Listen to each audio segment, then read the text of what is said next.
हर हर महादेव, जय भोलेनाथ। नमस्ते दोस्तों, स्वागत है आपका हमारे YouTube चैनल शॉर्ट्स विद ज्योति में। तो दोस्तों, 2 फरवरी को बसंत पंचमी का त्यौहार है। बसंत पंचमी का त्यौहार माघ मास में शुक्ल पक्ष की पंचमी तिथि को मनाया जाता है। इस दिन वीणा की देवी माँ सरस्वती की पूजा की जाती है और इस दिन से ही बसंत ऋतु का आगमन होता है। कहा जाता है कि इस दिन माँ सरस्वती की उत्पत्ति भी हुई थी। ये दिन छात्र, कला, संगीत आदि क्षेत्र से जुड़े लोगों के लिए बेहद खास होता है। बसंत पंचमी के दिन पीले रंगों का भी महत्व होता है। बसंत पंचमी का दिन किसी भी शुभ कार्य के लिए बेहद उत्तम माना जाता है।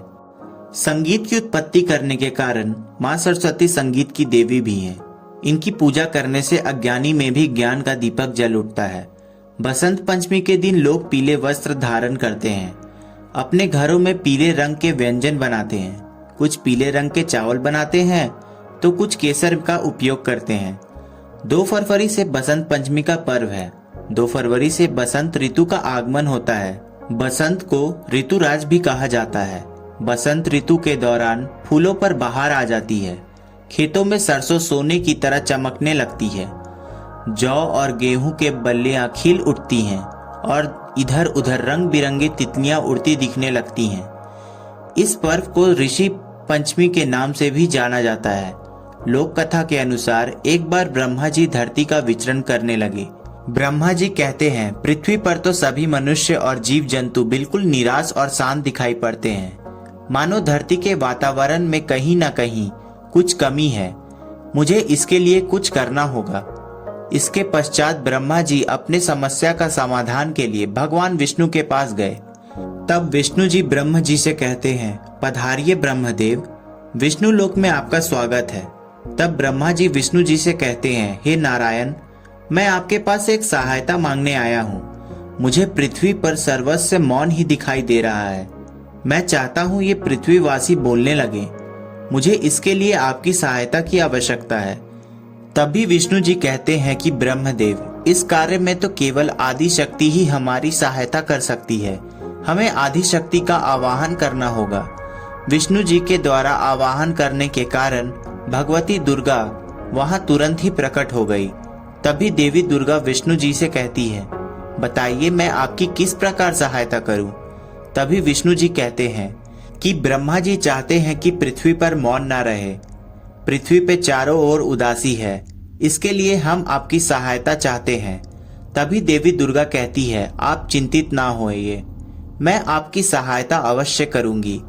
ब्रह्मा जी तथा विष्णु जी की बातों को सुनने के बाद उसी क्षण आदि शक्ति दुर्गा माता के शरीर से सफेद रंग का एक प्रकाश उत्पन्न हुआ, जो एक दिव्य नारी के रूप में बदल गया। ये स्वरूप एक चतुर्भुजी सुंदर स्त्री का था, जिनके एक हाथ में वीणा तथा दूसरे हाथ में वर मुद्रा थी।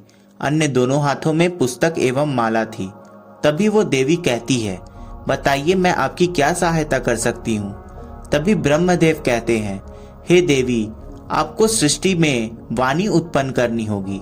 अपने वीणा के तार झंकरित करने होंगे, जिससे सभी प्राणी बोलने लगे। नदियां कल कल कर बहने लगे। हवा में सन्नाटे को चीरता संगीत पैदा करना होगा। आपको चारों दिशाओं में ध्वनि उत्पन्न करनी होगी, ताकि ये सृष्टि, प्रत्येक वस्तु, जीव जंतु सब बोलने लगे। ये पृथ्वी मौन न रहे।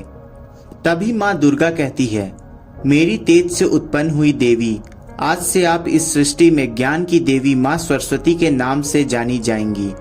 ब्रह्मदेव, देवी सरस्वती आपकी पत्नी बनेंगी। जैसे देवी लक्ष्मी श्री विष्णु की पत्नी है, पार्वती महादेव शिव की शक्ति हैं, इस प्रकार देवी सरस्वती आपकी शक्ति होगी। ऐसा कहकर आदि शक्ति माँ दुर्गा सब देवताओं के देखते ही देखते अंतर ध्यान हो गई। इसके बाद सभी देवता सृष्टि के संचालन में संलग्न हो गए और देखते ही देखते ब्रह्मा जी की आज्ञा से देवी सरस्वती ने पृथ्वी पर वाणी उत्पन्न करी, संगीत उत्पन्न किया। चारों दिशाओं में प्रत्येक मनुष्य तथा जीव जंतु में वाणी का संचार हो गया और देखते ही देखते माँ सरस्वती की कृपा से धरती चहचहाने और खिलखिलाने लगी। देवी सरस्वती ने जब अपनी वाणी के तारों को छेड़ा तो पूरी धरती संगीतमय हो गई। तभी से बुद्धि व संगीत की देवी के रूप में माँ सरस्वती की पूजा की जाने लगी। माँ सरस्वती को बागेश्वरी, भगवती, शारदा, वीणा वादनी और वाग देवी समेत अन्य नामों से पूजा जाता है। ये विद्या और बुद्धि प्रदान करने वाली देवी हैं। संगीत की उत्पत्ति करने के कारण ये संगीत की भी देवी हैं। बसंत पंचमी के त्योहार का बहुत महत्व है। इस दिन छात्र माँ सरस्वती की पूजा कर उनसे और अधिक ज्ञानवान बनाने की विनती करते हैं। बसंत पंचमी के दिन विद्यालयों में माँ सरस्वती की पूजा और आराधना की जाती है। जगह जगह मंदिर और स्थलों पर मीठे चावल के भंडारे बंटते हैं। बसंत पंचमी पर पीले वस्त्र पहने हल्दी से सरस्वती की पूजा और हल्दी का ही तिलक लगाने का भी विधान है। इसलिए बसंत पंचमी ऋतुओं का भी त्योहार है। तो दोस्तों, ये थी बसंत पंचमी पर एक छोटी सी कथा।